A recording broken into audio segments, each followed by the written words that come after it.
Look at chocolate.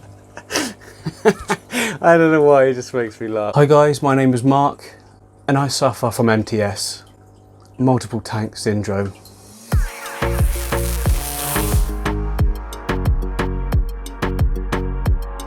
Welcome back to MD Fish Tanks everybody. I'm MD and these are all my fish tanks.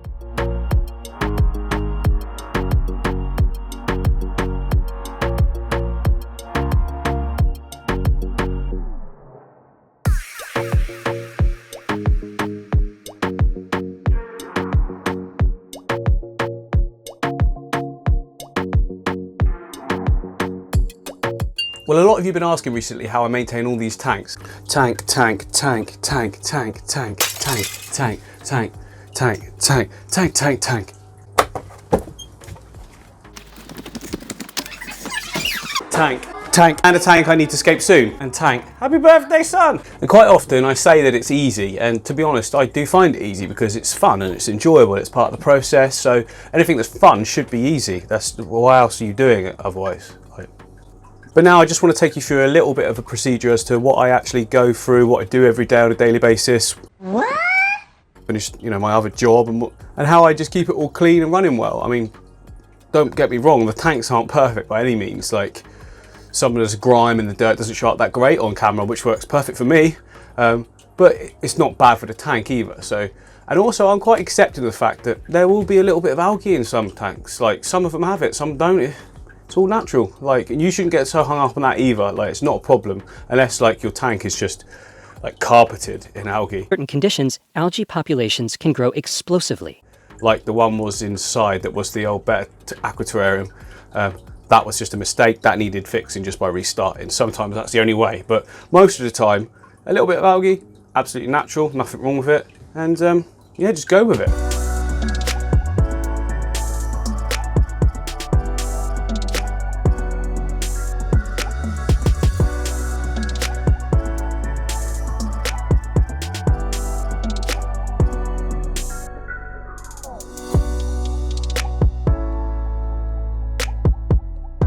So here's what I do every day.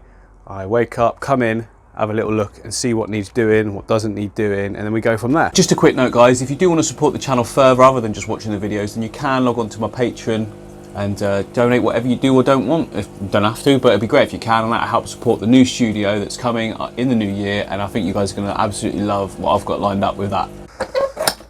Walk in, just have a little look around, have a listen, make sure there's no water all over the floor. There's not, a bit of a mess in here, it's getting really cramped, but I like it still, easy to keep warm. I'll have a little look around. I've turned the bubbles off guys, they're not working. I don't know if you saw, if you have seen the last video or not, go and take a look now. I added, ready? Whee! Bubbles to the goldfish tank, and they are loving it, look. Look at chocolate. I don't know why, it just makes me laugh. Oh, too dark. There we go. It just makes me laugh. They all make me laugh.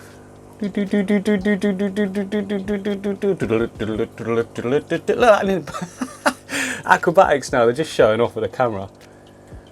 I don't know why they're eating gravel. Guys, that's not food. Anyway, actually, I'll tell you what, let's give them some food. So I've got this food, Tetra Goldfish. I don't always use it, not sponsored by them or anything guys, I just Pets at Home has it, so I bought it. Anyway, this is hard one-handed, I don't want to fill this, do too many, but there you go, just a few little, well, that's way too many. But they'll eat it, not a problem. So after a bit, I hadn't fed them yesterday to be fair, so that's a good feed for them. They'll take all that down and ultimately poo it all out, obviously. So what you've got to do, if you do a big feed like that, not a problem, goldfish will eat it. It's not like it's going to sit there wasted. Obviously they're not going to eat it while the camera's on them. But if any waste that is left, you can siphon it out or whatever. They're going to poop a lot after this, so what I'll do is a water change probably either later on in the day or tomorrow morning. When there's more poo, I'll be able to see it. So yeah, if you're going to feed heavy, you need to be prepared to do the maintenance required. But feeding heavy does mean that they will grow fast, and I want them big. I want them so big that I need a brand new setup twice this size. That would be cool. Like Jewel Islands would look wicked, wouldn't it? I could have like smaller sort of island one side, bigger the other, or I could do like a giant one in the middle, a medium size, and then a smaller the other side, because stuff just looks better in threes, right? Odd numbers, it's all about odd numbers in nature.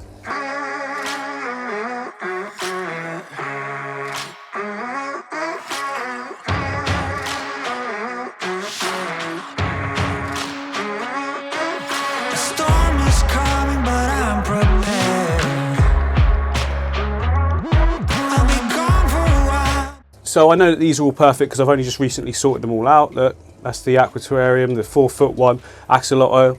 Axolotl's paradise really, and it's Pancho's little nest. It's not a nest, I don't know why I said that. What? Don't know what that means, but hello mate, everyone loves you. You love everyone. Yeah, that's doing great. So let's, yes, peas are out, peas are out. I told you they're out more now. A couple there. Hello guys.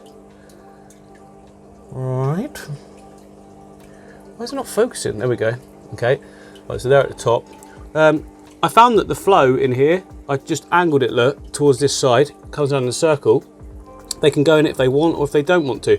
In the middle is like basically no flow, and they still seem to like to swim into the flow all the time. So I read online that it should be low flow, but they seem to really like messing around in it, look. They can very easily just swim into the middle section where, look, you can see that the plants aren't even moving. So yeah, I guess they like it. Why not? Not 3 of the guys now, there's 3. The only problem is with an overflow tank like this, I mean, this tank is technically designed for a reef system, but I'm not into reefs. I just couldn't get along with them. People keep asking me, where's the reef tank? I didn't enjoy it. It was running perfectly. I went through like a dirty algae stage, cleaned up, got that sorted, and it just doesn't do anything for me at all. I just love green and plants, and salt water to me, it just, I don't know, maybe that would be something to look at when I'm a bit older in the future or whatever. We'll see. I'm not saying it's a no-go, but I'm just not into it at the moment.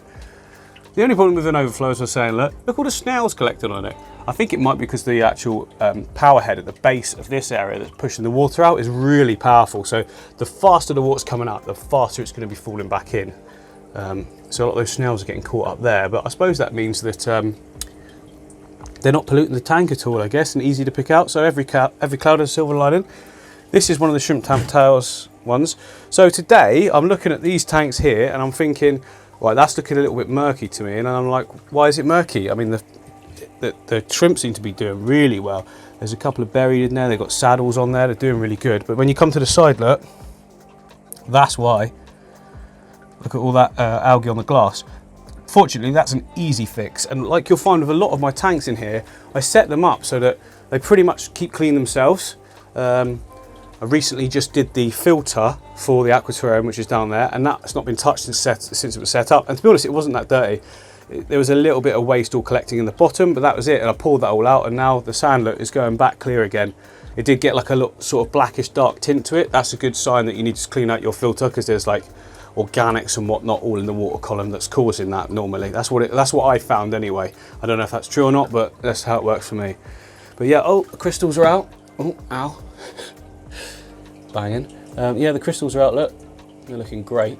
I want to get some more of those. So when I get the new studio in the spring, which hopefully you guys have gone onto my Patreon and thought about maybe just donating a few quid or a couple of bucks, which is American for dollars, I'm learning, bucks, and or €1 or 2 or something like that. If you fancy doing that on my Patreon, then you can. I'll leave a link in the corner now to take you there if you want to go and have a look and maybe donate.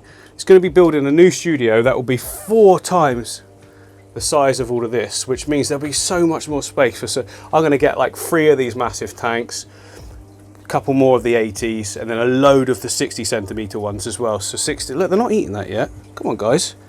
Do you know what it is? I think they're sport for choice of all this duckweed in between all this salvinia up here. And as a result, they're like, oh, what should we do? Should we eat this stuff or the green stuff? I don't know. I don't know if they talk like this either. I don't know where did that come from. Let's have a look at the guppy tank. Guppies are doing great. Nothing to do on that one. That's just brilliant. We'll leave that as it is. So this is the Zen Tank and the jungle one. They're both doing great. They've been done recently. Oh, a couple of videos ago, guys, I set up this new no filter tank where I'm going to be using the NT Labs Carbon and the NT Labs Plant Boost. I mean, you can't argue with that. Like, I know I planted densely, but it's starting to carpet and everything already, and that's not been the case with a no filter aquarium I've done before. So the products are definitely doing good. I'm confident enough to say that. It's working out brilliant. Look, the stems are already going up straight really nicely. It's carpeting and it's been like less than a week. I mean, obviously tropical aqua soil as well is great, and that, say to you guys, invest in a good aqua soil, because a lot of people messaging me saying, oh, can I just put garden soil underneath? Of course you can, and it will work, but there's much better alternatives out there, like the tropical aqua soil, that doesn't really cost that much, especially for a nano tank. You only need a small bag and it will do the whole tank. Now you can see the depth I've done it to, if my glasses move. So yeah, that's like a bag, not even that. It's probably like half a bag. But look how great everything's coming along. Duckweed on the top's looking good. And then as our bowl, I'd say that could do with a little bit of a glass clean, because it's got a little bit of dust algae on it. I'm not sure if the camera can pick that up or not. But then there's the plant holding tank, which is stocked nicely at the moment for probably enough plants there for one new scape. Right, so what am I going to do today then? So I want to clean off this side panel here, and also, I haven't shown you, is the sparkling gourami aquarium, which is just nuts. Look at it. It's like a proper jungle. This is natural as hell. This is so natural. Like, I've even left all of this algae, which is making the camera look a bit funny, but it's like staghorn, I think. Staghorn algae. It loves this lava rock for some reason. It's just all sprouted out of this lava rock. This is a no filter tank that's got a filter, because this filter will be going on a tank inside that I'm currently going to be building soon for you guys. That's a surprise. I don't even want to talk about it yet, because it's going to be so cool. Something completely different to what I've seen online or anywhere before. So yeah, so I'm just keeping this filter running, because it was running on that tank inside, the old Benefish Aquatorium one. It was running on that one inside, so it's all ready to go. I just want to put it in here, keep it ready to go for the new tank. But I'm going to remove some of this staghorn algae, because to be honest, it's attaching itself to quite a lot of things now that it's not staying contained, so we need to contain it. So those are 2 tasks to do today. Let's get on with them. I've talked for too long already. I lose my breath whenever I see you. You stole my heart, what is it? So that's that glass all cleaned off, and look, you can really tell the difference straight away. I've deliberately left it all on the sides there and a bit on that side, because it's good to have some natural algae in there for the shrimp anyway. They love it. But let me just tell you, if you have duckweed or salvinia in your fish room or tanks or whatever, the best thing about having a goldfish tank is when you need to clean off your hands, done. Like that is the absolute best thing in this room, because I was forever just going back outside and having to just shake my hands off and go under the tap and then come back. Now dip, done, finished.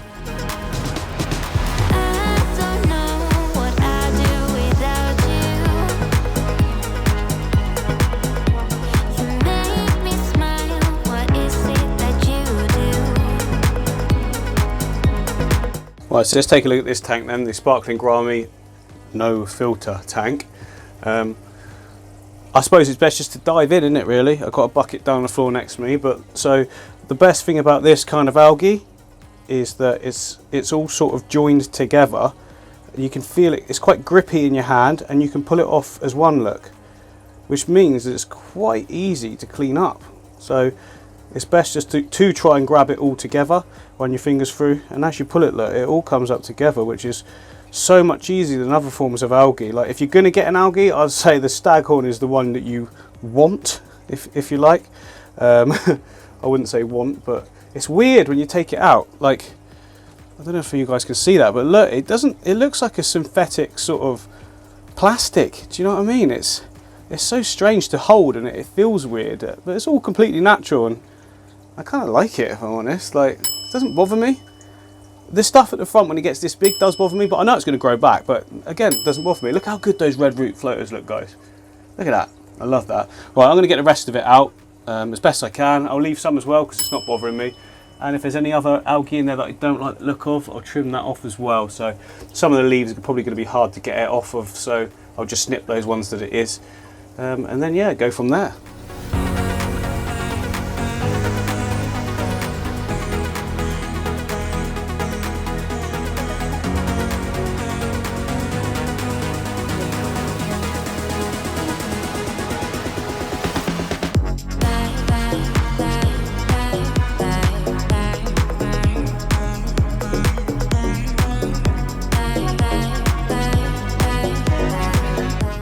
Right, well that's that mostly sorted. There's still a little bit still in there, but I'm not too worried about that. But to be honest guys, I think this tank's sort of had its day now. It's kind of finished. It's the look I really wanted to get out of a no filter tank that's got a filter. Because I fancy doing something else in here now. What do you guys fancy? A lot of you have been saying it. How about a nice 600 centimeter black water aquarium? I've got a really nice idea of what I want to do in there as well, but let me know if you think that's a good idea. Black water aquarium in the 600. It's going to look cool, I think. With what I can do anyway. I won't do it like everyone else does. I'll try and do it a little bit different. Well, there's not a massive amount you can do with a black water, to be honest. Put in a load of logs and get it tea stained, but you can add some different textured wood and whatnot. And yeah, I think that'll look really good. Something a bit different, something I've not actually done yet as well. So it's good to bring new things to the table. Let me know if that's something you want to do. But the fish, obviously, I don't think they'd be good in a black water scape. You won't get the most out of them. Maybe you will, maybe you won't. Let me know if you think that. Should I keep the sparkling gouramis in a black water tank?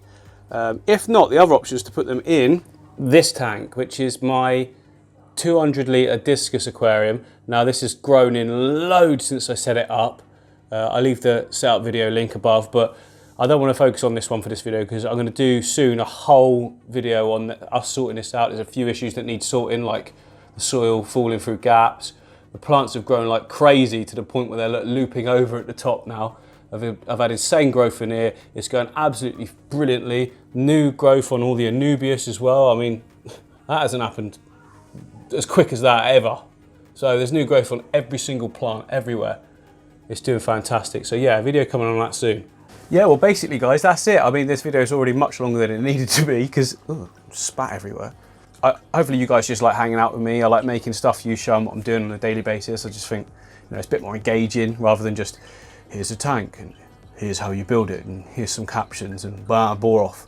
Anyway, so yeah, the gist of it, I come in, have a little look around. I prioritise what tanks need doing that day. I also look and think, okay, then tomorrow I'll do that one, that one. So basically I work on a few tanks a day, and then over the course of a week, everything gets refreshed. So it might on the surface look like there's so much to do, but that's only if you look at it as a whole. I never look at it as a whole. I look at it as sections, if you like, and that's the way you can, you know, manage your time better. And that kind of applies to everything in life, really, not just fish tanks. Just look at everything in small sections, and the bigger picture will sort itself out. So hopefully you can take some tips from that, and hopefully this will show you that you can do it yourself if you want to. Multiple tanks. Get on to All Pond Solutions. You can get tons of these tanks. They don't pay me to say this, guys. They give me free stuff every now and again, don't get me wrong, but that works in all of our interests because I get to show you it all and we get to build stuff. But they are good things. You know, it doesn't cost a lot of money. It's a massive aquarium, this, and it's like 220 quid, which is like $250, I guess, or similar amount of euros. It's not huge money for what you're getting. Like, I thoroughly recommend it. And I've had other companies approach me for higher end stuff, and to be honest, I just sort of turn it down now because I'm just more interested in showing you guys affordability. There's other people doing the expensive stuff, and it's there if you want it and if you move into that area. But you know, if you're starting out, then just don't be intimidated by pricing and whatnot. You can do it for cheaper. It's never going to be cheap. At the end of the day, these are luxury items. Having a fish tank is a luxury item. It's not a necessity, is it? But they are affordable. There's no reason that you can't have one if you are interested. There's ways of doing it. That's all I'm trying to say, really. But I hope you enjoyed the video. Click like, click subscribe, blah, blah, blah, blah, blah. See you next time.